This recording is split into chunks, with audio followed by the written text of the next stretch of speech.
नमस्कार। मैं आशीष राठौर आपका फिर से एक बार स्वागत करता हूं।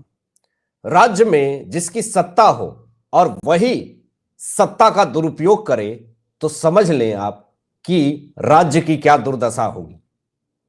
जो राज्य में सत्ता में बैठी है पार्टी और वो कहे कि अवैध बांग्लादेशियों को किस तरीके से मार करके भगाया जा रहा है, हमारे वोटरों को खत्म किया जा रहा है, तो आप समझ लें कि सत्ता में जो बैठी है पार्टी वो राज्य के हित में काम नहीं कर रही है।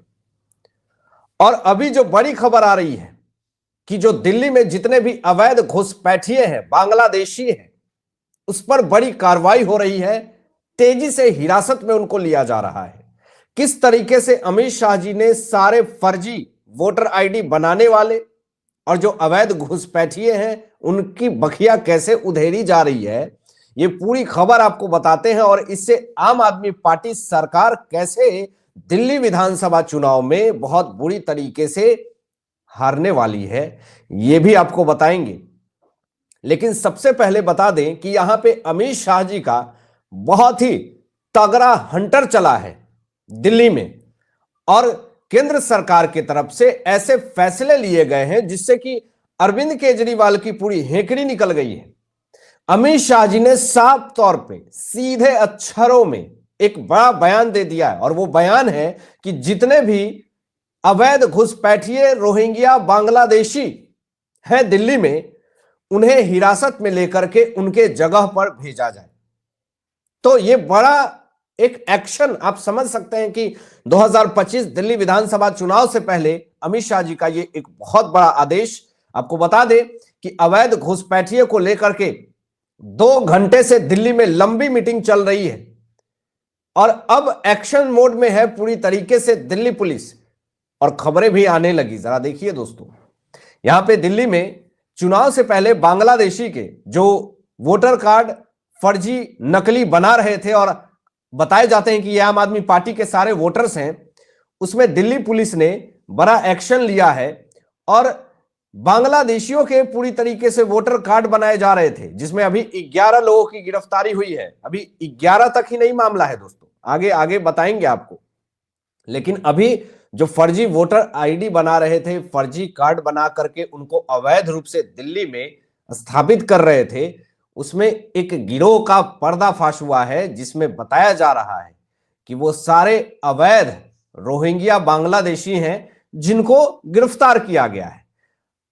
अब मामला धीरे धीरे दिल्ली पुलिस के अंडर में आया और यहां पे एक बड़े गिरोह का पर्दाफाश हुआ है दोस्तों, जो कि दिल्ली में लाकर बसाता था। जो शेख बांग्लादेशी घुसपैठिया जो है वो जिसे बसाता था ला करके, वो उसको ही मार डाला। तो हत्या की गुत्थी सुलझाते सुलझाते दिल्ली पुलिस जो है एक फेक आधार वोटर कार्ड बनाने वाले का पूरा गैंग का पर्दाफाश कर दिया। और जब इस गैंग का पर्दाफाश हुआ, जो बांग्लादेशियों को बुलाता था, शेख को बुलाता था, उसको ही मार दिया। तो उस हत्या के मामले में दिल्ली पुलिस के पास खबर गई और दिल्ली पुलिस ने एक्शन लिया। तो एक बड़े गिरोह का पर्दाफाश हुआ है जो आधार कार्ड फर्जी वोटर आईडी बना करके एक गिरोह को फायदा पहुंचाता था। और जो सत्ता में है पिछले 10 सालों से, वो किसके समर्थन से है ये तो सब जानते हैं। एक्शन मोड में आई दिल्ली पुलिस और सारे गिरोह का पर्दाफाश किया और उसको गिरफ्तार कर लिया। अब आपको बता दें, बड़ी खबर दोस्तों ये भी आ रही है कि दिल्ली में विधानसभा चुनाव से पहले एक बड़े एक्शन के तहत दिल्ली पुलिस ने एक बड़े गिरोह का तो पर्दाफाश किया जो अवैध बांग्लादेशी घुसपैठियों को दिल्ली में वोटर बनाने के काम में जुटा हुआ था। अब ये किसके आदमी हो सकते हैं, दिल्ली पुलिस इसकी जांच कर रही है। ये जो गिरोह है वो वोटर कार्ड बना करके किसके लिए काम कर रहा था? अगर आम आदमी पार्टी के ये सारे वोटर्स हैं तो फिर एक बहुत बड़ी मुसीबत, एक बहुत बड़ी समस्या कारण बन जाएगी। बताया जाता है कि 7 से 8 लाख अवैध रोहिंग्या और बांग्लादेशी दिल्ली में बसे हुए हैं दोस्तों, जिसमें 5000 पन्नों की फर्जी वोटर लिस्ट आम आदमी पार्टी की इलेक्शन कमीशन ऑफ इंडिया को वीरेंद्र सचदेवा जी ने पहले ही सौंप दी है और सौंपी जा रही है। यानी इसमें जितना भी फर्जीवाड़ा हुआ है, जो भी स्कैम हुआ है, उसका पर्दाफाश हो रहा है। जैसे जैसे दिल्ली विधानसभा चुनाव नजदीक आ रहे हैं वैसे वैसे अवैध रोहिंग्या बांग्लादेशी को दबोचने का काम चल रहा है। अब यहां पर जो कैसे ये अवैध घुसपैठिए आते हैं दिल्ली में, जरा देखिए डीसीपी अंकित चौहान का ये स्टेटमेंट है कि ये जो अवैध बांग्लादेशी हैं वो जंगल के रास्ते भारत में आते हैं और फर्जी कागज के सहारे दिल्ली तक आ जाते हैं और दिल्ली आकर के फर्जी कागज बनाने वाले से मिलते हैं और वो नेटवर्क से मिल करके आधार कार्ड हासिल करते हैं। इसके बाद एक वेबसाइट भी खुलासा हुआ है और इस वेबसाइट से फर्जी कागज बनाए जाते थे। अब ये वेबसाइट में कुछ नाम है दोस्तों जिसमें सारे गिरोह का पर्दाफाश हुआ है। बताया जाता है कि ये बहुत लंबा चौड़ा स्कैम है।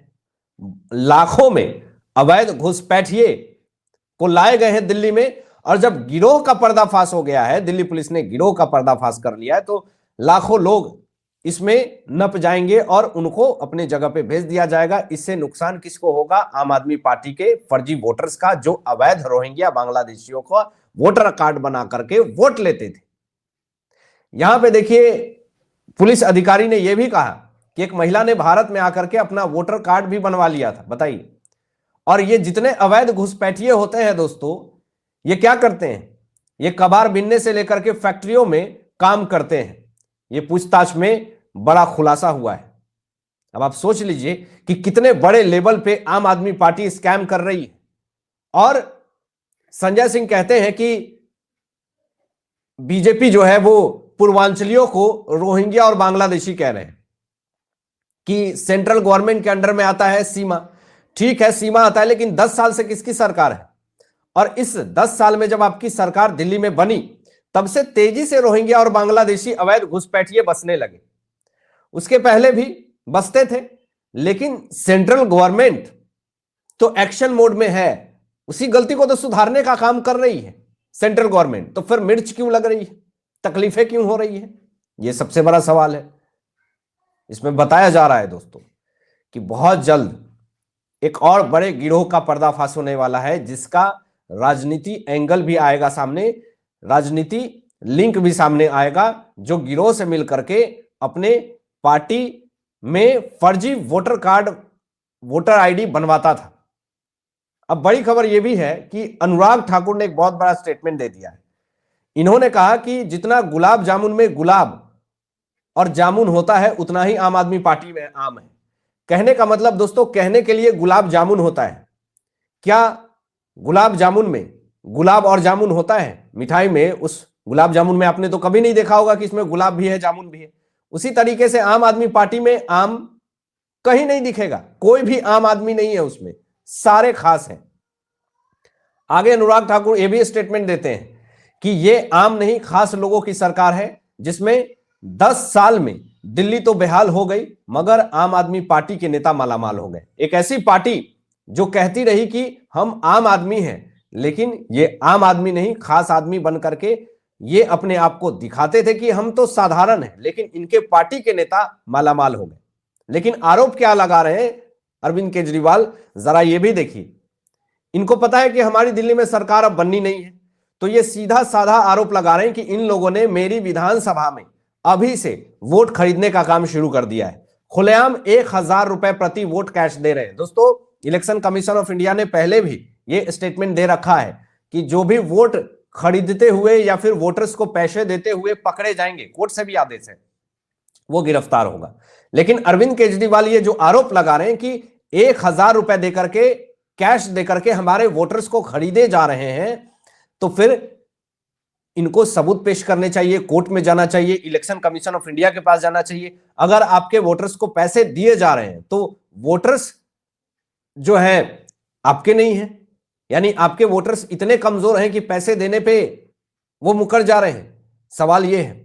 लेकिन दोस्तों, जब अरविंद केजरीवाल से ये सबूत मांगा गया कि ठीक है आपके पास क्या सबूत है कि आपके वोटर्स को 1000 रुपए कैश देकर के खरीदा जा रहा है, तो कौन पार्टी के लोग हैं? बीजेपी के हैं, कांग्रेस के हैं? आप बताएं, इसका सबूत पेश करें। लेकिन अरविंद केजरीवाल के पास सिर्फ आरोप लगाने के अलावा कोई सबूत नहीं है, किसी तरह का सबूत इन्होंने पेश नहीं किया। आप क्या सोचते हैं? इन तमाम मुद्दों पर अपनी विचार व्यक्त कीजिएगा और ऐसे ही लेटेस्ट अपडेट पाने के लिए इस चैनल को सब्सक्राइब करके बेल आइकन प्रेस कर लीजिएगा और अपने दोस्तों में शेयर कीजिएगा। Thanks for watching my video. जय हिंद, सत्यमेव जयते।